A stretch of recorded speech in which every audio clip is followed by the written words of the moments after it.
राम राम राम राम राम राम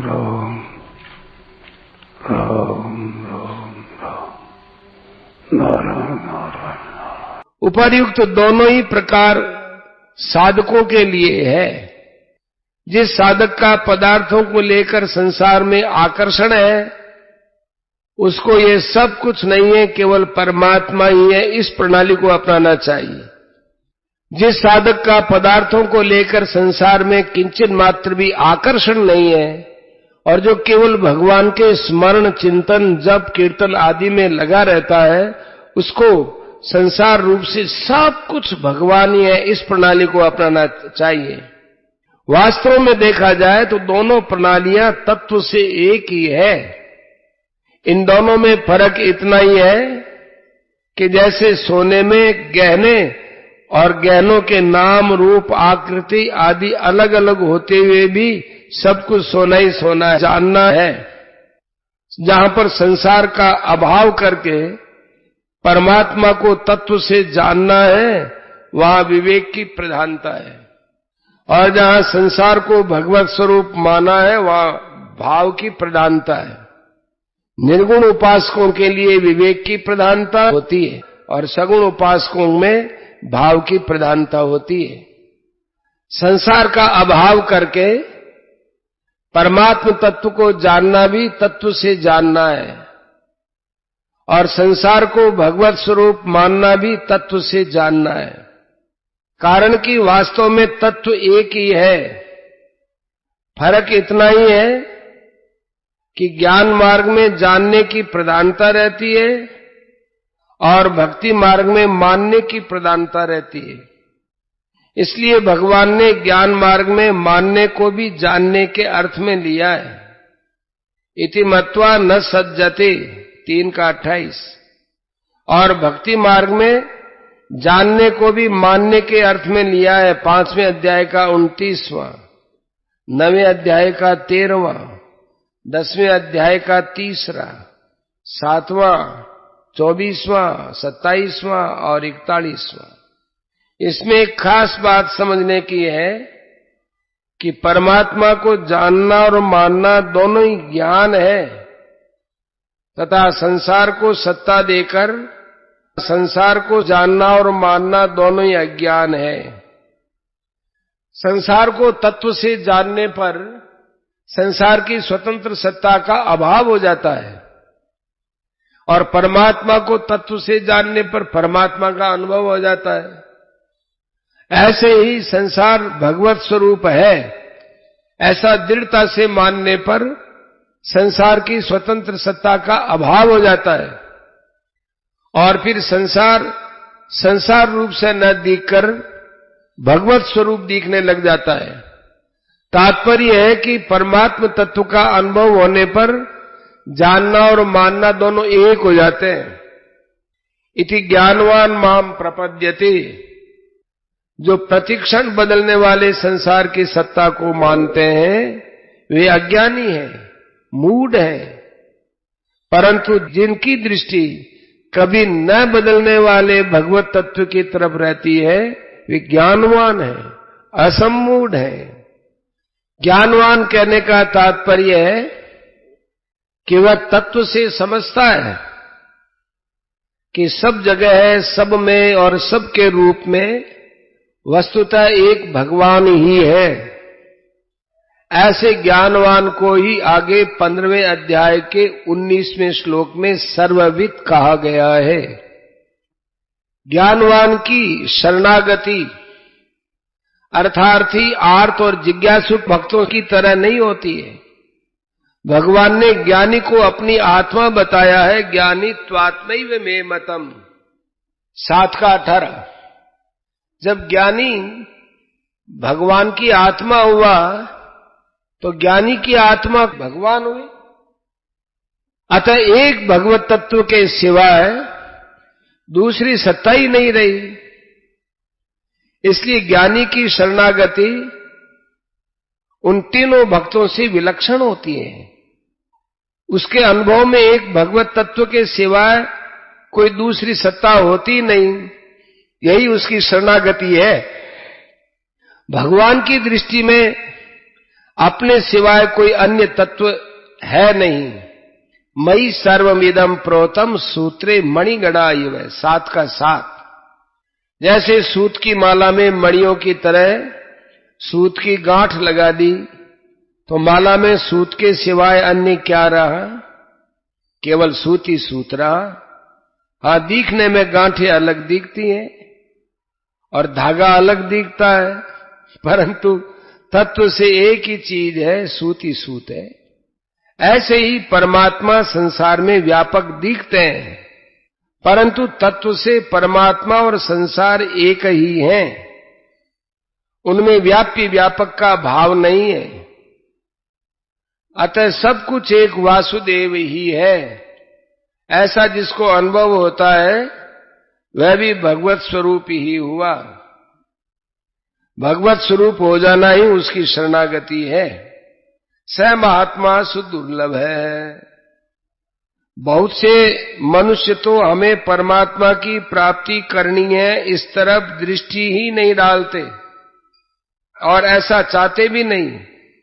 जो इस तरफ दृष्टि डालते हैं वे भी उत्कंठा पूर्वक अनन्य भाव से अपने जीवन को सफल करने में नहीं लगते। वे अपना कल्याण करने में लगते हैं। वे भी मूर्खता के कारण परमात्मा प्राप्ति से निराश होकर अपने असली अवसर को खो देते हैं, जिससे वे परम लाभ से वंचित रह जाते हैं। इसी अध्याय के 3 श्लोक में भगवान ने कहा है कि मनुष्यों में हजारों और हजारों में कोई एक मनुष्य वास्तविक सिद्धि के लिए यत्न करता है, और यत्न करने वाले उन सिद्धों में कोई एक मनुष्य ही सब कुछ वासुदेव ही है ऐसा तत्व से जानता है। ऐसा तत्व से जानने वाला महात्मा अत्यंत दुर्लभ है।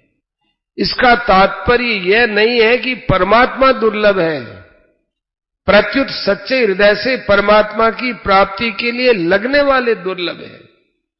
सच्चे हृदय से परमात्मा की प्राप्ति के लिए लगने पर मनुष्य मात्र को परमात्मा की प्राप्ति हो सकती है, क्योंकि उनकी प्राप्ति के लिए ही मनुष्य शरीर मिला है। संसार में सब के सब मनुष्य धनी नहीं हो सकते। सांसारिक भोग सामग्री सबको समान रीति से नहीं मिल सकती, परंतु जो परमात्म तत्व भगवान शंकर को प्राप्त है, सनकादिकों को प्राप्त है, नारद वशिष्ठ और देवर्षि ब्रह्मर्षियों को प्राप्त है, वही तत्व सब मनुष्यों को समान रूप से अवश्य प्राप्त हो सकता है। इसलिए मनुष्य को ऐसा दुर्लभ अवसर कभी खोना नहीं चाहिए।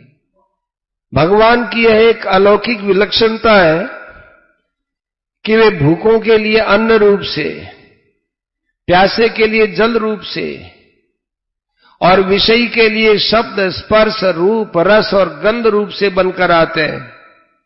वे ही मन, बुद्धि, इंद्रियां बनकर आते हैं। वे ही संकल्प विकल्प बनकर आते हैं।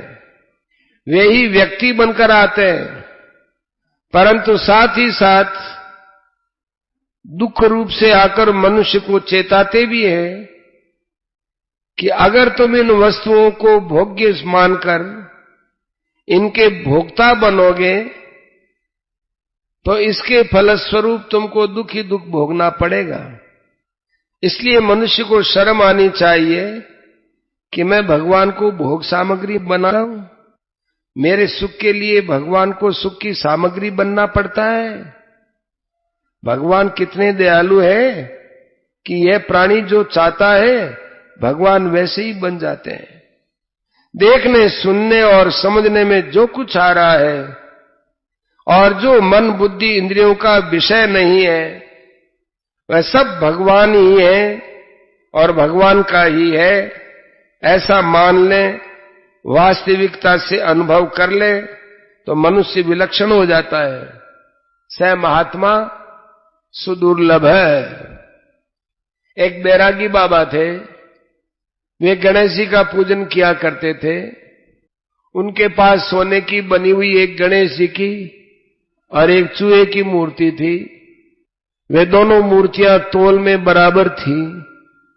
एक बार बाबा जी ने तीर्थों में जाने का विचार किया और वे उन मूर्तियों की बिक्री करने के लिए सुनार के पास गए। सुनार ने उन दोनों मूर्तियों को तोलकर दोनों के बराबर दाम बता दिए। तो बाबा जी सुनार पर बिगड़ गए कि तू क्या बोल रहा है? गणेश जी तो देवता है और चूहा उनका वाहन है, पर तू दोनों का बराबर मूल्य बता रहा है, ये कैसे हो सकता है? सुनार बोला कि बाबा जी, मैं गणेश और चूहे को नहीं खरीदता हूं, मैं तो सोना खरीदता हूं। सोने का जितना वजन होगा उसी के अनुसार उसका मूल्य होगा। अगर सुनार गणेश और चूहे को देखेगा तो उसको सोना नहीं दिखेगा, अगर सोने को देखेगा तो उसको गणेश और चूहा नहीं दिखेगा। परंतु सुनार न गणेश को देखता है न चूहे को, वे तो केवल सोने को देखता है। ऐसे भगवान के साथ अभिन्न हुआ महात्मा संसार को नहीं देखता है, वह तो केवल भगवान को ही देखता है। कोई एक संत रास्ते में चलते चलते किसी के खेत में लघु शंका करने बैठ गए। उस खेत के मालिक ने उनको देखा तो मतीरा माने तरबूजा चुराने वाला यही आदमी है, ऐसा समझकर पीछे आकर उसके सिर पर लट्ठी मार दी। फिर देखा कि ये तो बाबा जी है, अतः हाथ जोड़कर बोला, महाराज मैंने आपको पहचाना नहीं और चोर समझकर लाठी मार दी, इसलिए महाराज मुझे माफ कर दो। संत ने कहा, माफ क्या करना, तूने मुझे तो मारा नहीं, तूने तो चोर को मारा है। उसने कहा, महाराज अब क्या करूं? संत ने कहा, जैसी तेरी मर्जी हो वैसा कर। उसने संत को बैलगाड़ी में ले जाकर अस्पताल में भर्ती करा दिया। वहां मलहम पट्टी करने के बाद एक आदमी दूध लेकर आया, बोला, मारा दूध पी लो। संत ने कहा, तू बड़ा चालाक और होशियार है, तेरे बड़े विचित्र विचित्र रूप है, तू विचित्र विचित्र लीलाएं करता है। पहले तो तूने लाठी से मारा और अब कहता है दूध पी लो। उधर वो आदमी डर गया, वो कहने लगा, बाबा जी मैंने नहीं मारा। संत बोले, बिल्कुल झूठी बात है, मैं पहचानता हूं, तू ही था, तू ही मारा है, तेरे सिवा और कौन आए, कहां से आए, कैसे आए? पहले तो मारा लाठी से, अब आया दूध पिलाने। मैं दूध पी लूंगा, पर देख था तो तू ही। इस तरह बाबा जी तो अपनी वासुदेव सर्वम वाली भाषा में बोल रहे थे और वह सोच रहा था कि बाबा जी कहीं हमको फंसा न दे। तात्पर्य यह है कि संत केवल भगवान को ही देखते हैं कि लाठी मारने वाला, मरहम पट्टी करने वाला, दूध पिलाने वाला सब वही है। महात्माओं की महिमा, जहां संत महात्माओं का वर्णन आता है वहां कहा गया है,